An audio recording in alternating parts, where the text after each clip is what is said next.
teman-temanku semuanya, dimanapun kalian berada. Semoga teman-teman selalu dalam keadaan yang sehat dan selalu dimudahkan dalam mencari rezeki. Berjumpa kembali bersama channel Ruang Imajinasi, channel yang berisikan tentang konten cerita romantis yang diberi latar belakang berupa video pemandangan alam.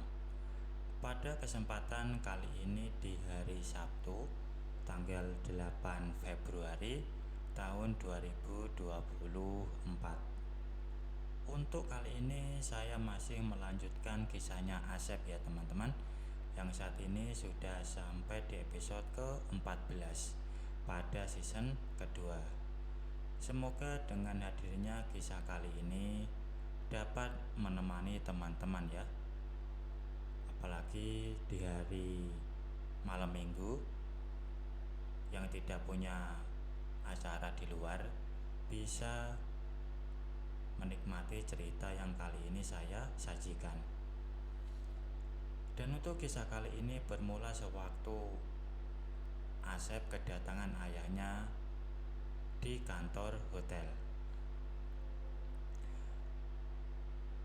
Dan ternyata ayahnya itu memberitahu kepada Asep bahwasanya ia sudah menikah lagi, tapi sampai sekarang belum diapa-apain karena ayahnya akan memprioritaskan Asep terlebih dahulu.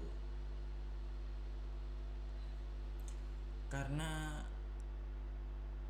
istri baru ayahnya itu lebih cocok buat Asep karena usianya baru 18 tahun, masih asli pula. Makanya sengaja ayahnya menahan dulu keinginannya dan ingin agar Asep yang memulainya.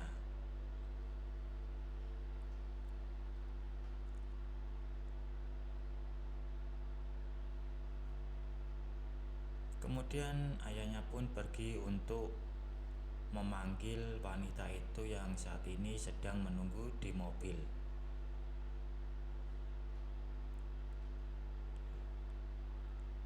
Setelah ayahnya meninggalkan pintu kamar pribadinya, Asep pun kembali ke ruang kerja untuk mengaktifkan laptop, hanya untuk memantau kegiatan beberapa pabrik garmennya, termasuk pabrik garmen yang sudah dipimpin oleh Aisyah. Masih ada satu pabrik garmen yang baru dibuka dan belum ada orang kepercayaannya ditempatkan di sana. Entah siapa yang akan ia rekrut. Anggreni sudah Asep angkat menjadi direktur hotelnya itu. Mayang ia angkat sebagai wakil direktur. Sementara Bu Handayani sudah Asep angkat menjadi dirut hotel barunya, atau tepatnya hotel punya Manti, istri pertama Asep. Tapi Manti menyerahkan 100% hotel itu pada Asep. Beberapa saat kemudian terdengar suara ayah di belakang Asep. Asep pun menoleh ke arah pintu yang menuju kamar pribadinya yang ia biarkan terbuka sejak tadi. Lalu Asep pun bangkit dari kursi kerja dan melangkah masuk ke dalam kamarnya. Seorang cewek belia berperawakan tinggi langsing berkulit cerah dan berwajah cantik sekali berdiri di samping ayahnya. Cewek secantik dan semuda itu kok bisa jadi istri ayahnya? Tapi Asep langsung teringat bahwa kakek moyangnya telah mengalirkan aura khusus, aura yang bisa membuat cewek manapun tunduk dan jatuh cinta pada keturunan kakek moyangnya. Buat orang lain, mungkin ayahnya dianggap luar biasa, karena bisa mempersunting cewek yang sedemikian muda dan cantiknya. Tapi buat Asep, tiada yang aneh. Karena ayahnya pasti menyimpan aura istimewa itu, meski tidak punya ilmu khusus untuk menaklukkan hati wanita. Lalu ayahnya pun menyuruh cewek itu berkenalan dengan Asep. Dan ketika berjabatan tangan, ia menyebutkan namanya Ina. Singkat saja namanya, cuma terdiri dari 3 huruf. Tapi ayahnya menambahkan, nama lengkapnya adalah Ina Agustina.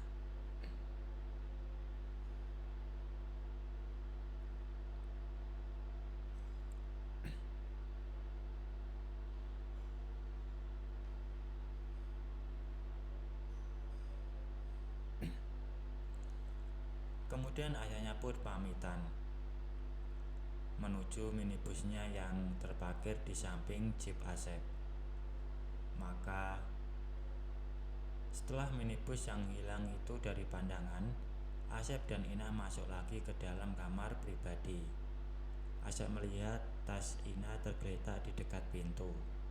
Maka ia jinjing tas pakaian itu dan ia letakkan di atas meja makan. Asep memperhatikan Ina sejenak, yang saat itu mengenakan celana jeans dan baju kaos hitam.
Lalu Asep menuntun Ina menuju sofa putih yang berdekatan dengan bednya.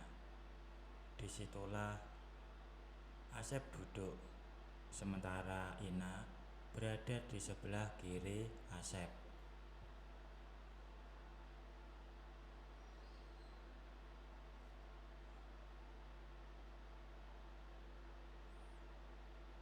Ina tidak menyadari perbuatannya itu, karena Asep melakukan kejalan itu sambil menutupinya dengan bantal sofa. Lalu Asep memegang tangan kanan Ina perlahan-lahan, dan ia bimbing ke arah sesuatu.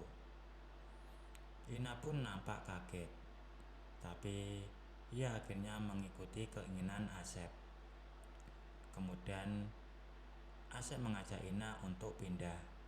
Ina pun langsung berdiri dan mengikuti langkah Asep.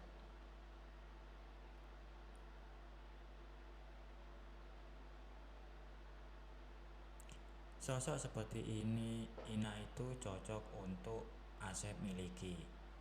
Bukan sekedar ia jadikan tempat untuk mewujudkan keinginannya belaka. Namun tentu saja hal itu cukup ia simpan di dalam hati.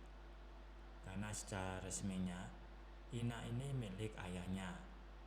Meski Ina belum diapa-apain oleh ayah Asep, namun tetap saja Ina adalah milik ayahnya. Asep pun memulainya dengan acara awalan. Ina pun sedikit-sedikit sudah bisa meresponnya. Dan kepolosan Ina membuat Asep terharu. Terlebih kalau Asep menilai dari bentuknya, Ina bukan bentuk cewek kampung. Dan Ina takkan memalukan kalau diajak jalan ke luar negeri sekalipun. Dalam hal ini Asep merasa kagum juga kepada ayahnya, karena ia bisa mendapatkan cewek yang berkualitas tinggi. Lebih daripada itu semua, yang membuat kagum kepada Ina adalah penurutnya itu. Apapun yang Asep minta, ia lakukan. Dan apapun yang Asep lakukan, dia mengikutinya. Dan di sini saya tak perlu lagi menceritakan bagaimana saat Asep mengambil mahkota Ina, karena para pembaca pasti sudah tahu. Malam itu mereka pun beristirahat. Tampak nyenyak sekali tidurnya Ina. Dan keesokan paginya ayahnya datang lagi, hanya untuk mengecek apakah semuanya berjalan baik-baik saja atau ada masalah.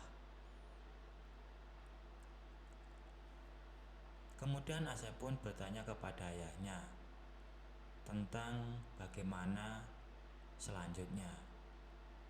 Dan ayahnya pun bertanya juga kepada Ina, ia mau bersama ayahnya atau bersama Asep. Ina pun menyaut bahwasanya ia mau bersama Asep, karena yang berhasil mengambil mahkotanya adalah Asep. Tapi Asep tidak mau hubungannya seperti Mama Lani. Selama 3 tahun tidak jelas statusnya. Sedangkan ayahnya sudah menikahi Ina. Pasti Asep pun tidak bisa menikah dengannya. Kemudian ayahnya pun malah ketawa terbahak-bahak. Ayahnya menjelaskan bahwasannya ia belum menikah dengan Ina, baru niat menikahinya. Dan kalau Asep gak mau sama dia, tapi kalau Asep mau sama Ina, silakan saja. Asep awalnya kaget juga mendengar pernyataan ayahnya itu. Dan ternyata mereka itu belum menikah, cuma mau rencana. Kemudian Asep disuruh oleh ayahnya untuk ke rumah ibunya Ina.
Sebelum menuju jalan ke arah rumah ibunya Ina, Asep membelokkan dulu jeepnya ke toko pakaian wanita yang paling terkenal di kalangan menengah ke atas di kota itu. Disitulah Asep menyuruh Ina memilih sendiri pakaian yang cocok menurut seleranya sendiri.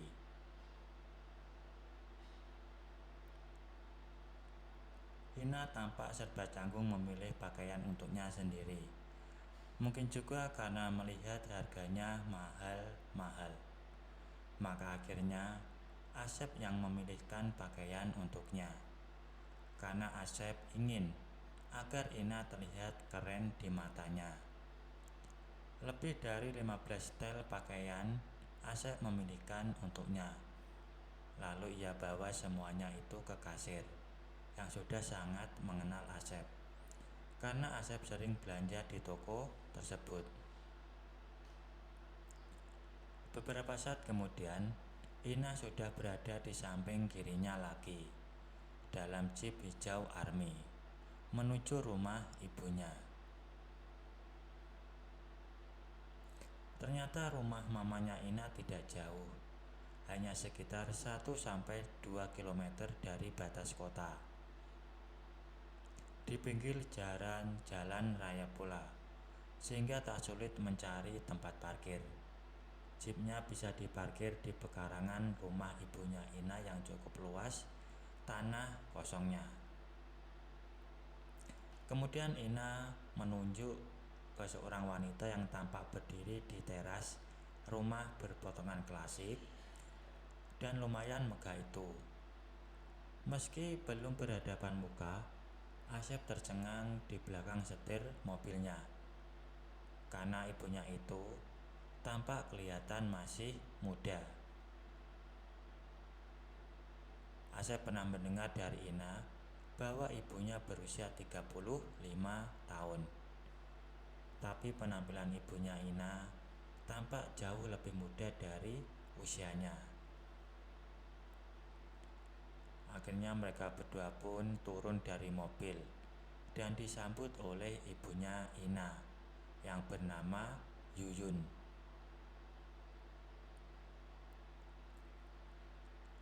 Kemudian Ibu Yuyun pun mengajak Asep untuk masuk ke dalam. Dan saat Ina mau duduk di sebelah Asep, ibunya Ina pun melarang Ina untuk duduk, karena ia menyuruh Ina untuk menyuguhkan makanan kepada Asep. Baik teman-teman, mungkin untuk cuplikan ceritanya saya akhiri sampai di sini. Kalau ada salah pengucapan maupun penulisan, saya minta maaf yang sebesar-besarnya. Semoga teman-teman dapat terhibur dengan cerita yang kali ini saya sajikan, dan nantikan kelanjutan ceritanya hanya di lain kesempatan. Saya ucapkan selamat beraktivitas ya, dan terima kasih.